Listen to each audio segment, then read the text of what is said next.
দরজা জানালা বন্ধ রেখেছেন তো? এখনই শুরু হবে রাতের চিৎকার।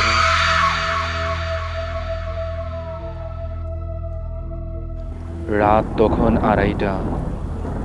শহর থেকে অনেক দূরে নির্জন হাইওয়ের পাশে পুরনো ডাক বাংলায় আমি আজ একা। বাইরে ঝমঝমিয়ে বৃষ্টি পড়ছে। ঘরের কোণে রাখা হারিকেনটা অল্প অল্প কাঁপছে। হঠাৎ মনে হলো জানালার ওপাশে কেউ একজন দাঁড়িয়ে আছে।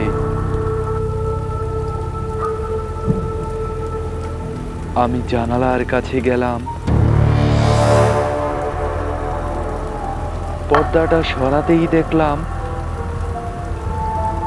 বাইরে কেউ নেই, শুধু ঘন অন্ধকার আর বৃষ্টির শব্দ। মনে মনে ভাবলাম মনের ভুল। ঠিক তখনই লক্ষ্য করলাম ঘরের কাঠের মেঝেতে ভেজা পায়ের ছাপ। বড় বড় থকথকে কাদার ছাপগুলো বারান্দা থেকে এসে সোজা আমার খাটের তলায় গিয়ে থেমেছে।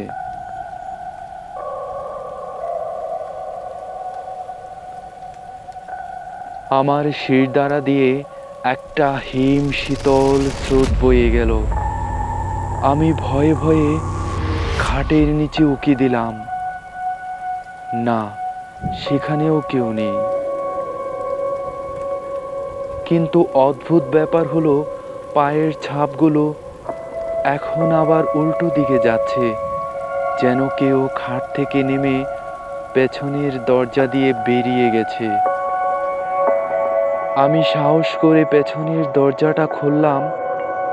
বারান্দার টর্চটা জ্বালাতেই দেখলাম বৃষ্টির মধ্যে বাগানের শেষ প্রান্তে একটা লম্বা অবয়ব দাঁড়িয়ে আছে।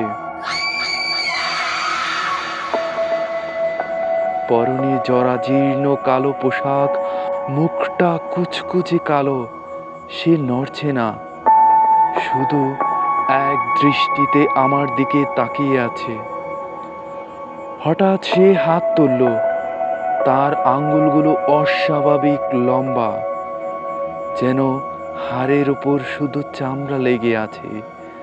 সে ইশারায় আমাকে তার কাছে ডাকছে। আমি সম্মোহিতের মতো 1 পা 2 পা করে এগোতে লাগলাম। হঠাৎ বিদ্যুৎ চমকালো। আলোর সেই 1 সেকেন্ডের ঝলকানিতে দেখলাম লোকটার কোনো মুখ নেই, শুধু মসৃণ চামড়া ঢাকা একটা মাথা। আর তার পায়ের কাছে পড়ে আছে একটা পুরনো কবর।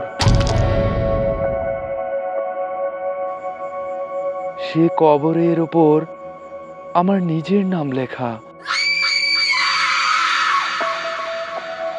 পেছনে তাকাতেই দেখি লোকটা এখন আমার একদম পেছনে দাঁড়িয়ে।